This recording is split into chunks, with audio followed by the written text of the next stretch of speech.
Hi everybody, today we are looking at the problem of classical ideal gas. What we are going to do today is we apply the statistical mechanics that we have studied so far, the basic equations, the fundamental equations that we have studied, that we are going to apply to the problem of classical ideal gas. And we derive various thermodynamic properties of the gas consisting of monoatomic molecules. Okay, so in this classical ideal gas we have a system consisting of non-interacting particles. They are not interacting, their interaction potential energy or energy is zero. So potential energy is zero, there is no interaction between the particles, and actually from this idea we can determine, or we can have an idea about the omega and V. In the recipe for the obtaining thermodynamics from statistical mechanics, we saw the first thing in analyzing a problem using statistical mechanics is determining omega of NVE, which is the number of microstates corresponding to a given macrostate. So a classical system consisting of non-interacting particles actually gives an explicit dependence of the number omega NVE on volume, and from that we can obtain the equation of state. Okay, that we will see now. Now the number of different ways in which a particle can be spatially distributed in a volume, that is proportional to volume. So we are considering a classical ideal gas in a volume V, and the number of different ways for a single particle to be spatially distributed in the volume V, that is actually proportional to volume V. If volume increases, more number of states are possible for the particle. It can occupy different positions in that volume. So it actually depends on the volume. So number of states, especially coming from the position, various locations possible for the particle in the volume, that is proportional to the volume. Okay. Then if there is no spatial correlations among the particle, spatial correlation means there is no interaction between the particles. Okay, so if there is no spatial correlation, any particle can occupy any position irrespective of the position of other particles. That is what is meant by the spatial correlation. So there is no spatial correlation among the particles. So the probability of any one of the particle being found in a particular region of the space is completely independent of the location of other particles. Okay. Then the number of different ways in which capital N particles, our system has capital N number of particles. So the number of different ways in which capital N particles can be spatially distributed in the system, that will be simply proportional to V to the power n, where the n and e are constants. We are not considering the energy of the particles now. Okay, so the number of different ways in which capital N particles can be distributed in the volume, that will be proportional to V to the power n, because for a single particle it is proportional to V. So if there are capital N number of particles, so for the system the total number of ways in which n particles can be distributed will be simply proportional to V to the power n, irrespective of the energy, where n and n is constant. So one can say omega of NVE is proportional to V to the power n.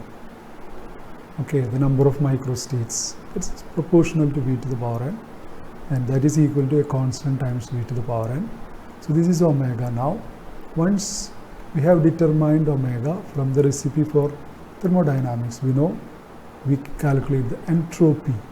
So entropy is S equal to K log gamma. So for gamma I am giving C V to the power n here.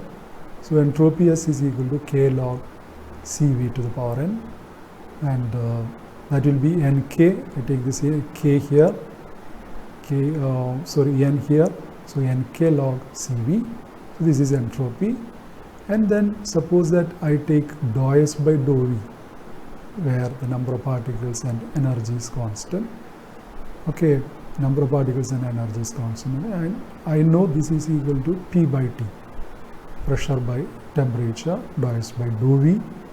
So I take dou S by dou V, so that is equal to Nk, and this is S, so I have to partially differentiate this with respect to volume.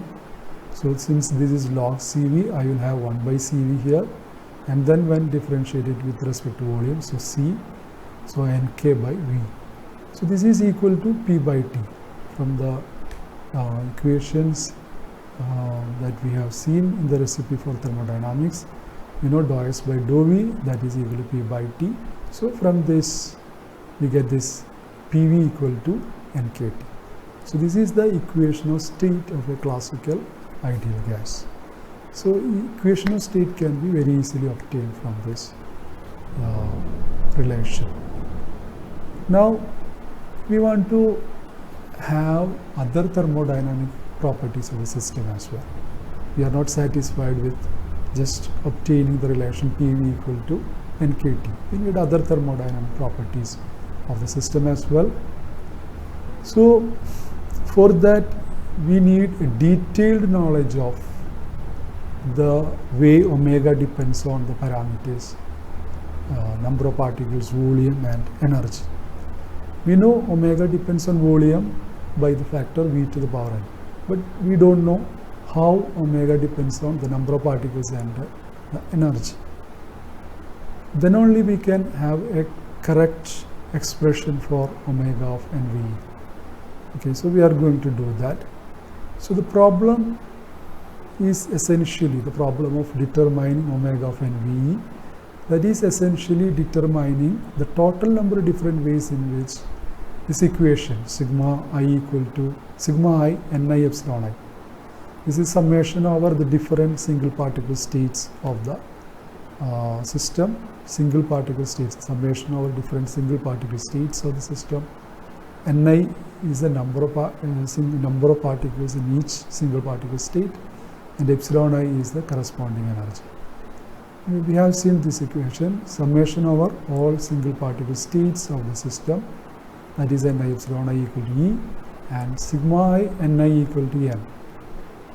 Summation over all single particle state, Ni is the number of particles in each state. So as we sum over all single particle states, we should get the total energy, the total number of particles in the system. So the problem of determining omega of NVE is essentially determining the total number of different ways in which these two equations are satisfied. Okay. So here epsilon I is the single particle energy levels, and quantum mechanically it is obtained as epsilon I equal to h square by Atm v to the power 2 by 3 and x square plus ny square plus nz square.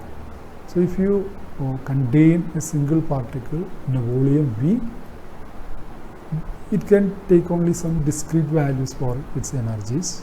Energy can be discrete, and these discrete energy levels are given by this equation, and these are called the single particle energy levels. It depends on the volume. We have dependency on volume in the denominator. Its power is 2 by 3, and these are all the quantum numbers. Nx, ny, nz are the quantum numbers. It can take values 1, 2, 3, etc. So these are the single particle energies, and this is the equation. It depends on the volume like this. So from this I can write the total energy. The total energy can be written as sigma r equal to 1 to n epsilon r. This way also I can write the total energy. The thing here is, here I am taking energy of each individual particle. I know there are capital N number of particles in the system. I take the first particle and take its energy, then take the second particle, take its energy, third particle, take its energy, and then add the energies of all the particles, capital N number of particles, so I will get the total energy. Okay, so these two equations are actually true. This one actually gives the number of particles in each single particle energy level and then multiply with energy of that single particle. Then you get the total energy. And this actually what it says is you just add the energies of each individual particle. There are a capital and total number of particles. So this also will give you the total energy of the system. So this epsilon r can be written in this form. The single particle energy can be written in this form. H square 8m. So this is same. This epsilon r is same as this. The thing is, depending upon the energy of the particle, it will be in any one of the many single particle states energies possible for it. And each of these single particle energies are represented by this equation. Appropriate values for nx and nz will give the corresponding energy of the particle. So I can write the total energy in this form also. So we have the sigma r equal to 1 to n h square 8m v to the power 2 by 3 nx square plus ny square nz square corresponding to the particular particle. R actually denotes the particular particle here. And instead of writing all these three quantum numbers, I am now writing just one quantum number here. Okay, I have three quantum numbers corresponding to nx, ny, nz, but I am writing only one quantum number, which is written as nr square. And correspondingly, when summation is taken, here I change it to 1 to 3n. Here it is 1 to n, and three quantum numbers are there. And here it is 1 to 3n, and only one quantum number is there. It is possible to write like this because these three quantum numbers actually have the same values 1, 2, 3, etc. So we can comfortably write this equation in this form by changing r equal to 1 to n to r equal to 1 to 3n corresponding to these three quantum numbers. So sigma r equal to 1 to 3n, that is equal to 8m v to the power 2 by 3. E sigma r equal to 1 to 3n nr square. Okay, nr square is missing here. This nr square has to be written here.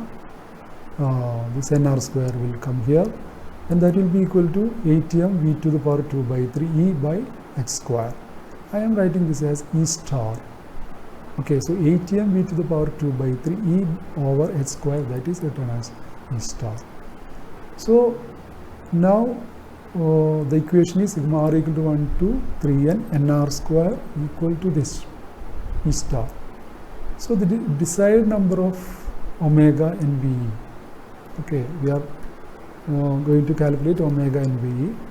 That number will be equal to the number of independent positive integral, number of independent positive integral solutions of this equation.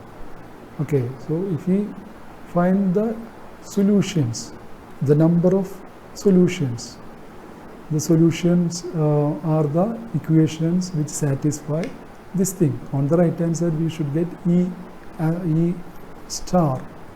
Okay, so on the left hand side, for different values of this nr square, different values of this nr square. How many nr square are there? 3n nr square are there. So for the 3n nr square, different combinations of nr square can satisfy this equation. Okay, nr square can take values 1, 2, 3. That's why we say integral. Okay, nr can take only integral values. So the desired number would be equal to the number of independent positive, because it can take only positive values 1, 2, 3 integral values. So that will be the solution. That number will be equal to omega n.